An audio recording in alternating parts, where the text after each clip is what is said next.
अनुसूचित जाती जमातीतील लोकांचे हक्क हिरावून घेण्यासाठी आरक्षण रद्द करण्याचे वक्तव्य करणारे विरोधी पक्षनेते राहुल गांधी यांच्या विरोधात शहर भाजपच्या वतीने निषेध आंदोलन करण्यात आले।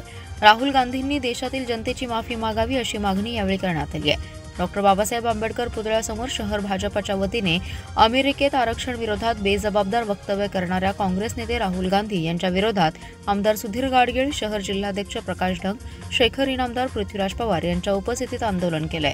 काँग्रेस पक्षाने 70 वर्ष राज्य करून दलितांना कायम आरक्षणापासून वंचित ठेवण्याचा प्रयत्न केलाय।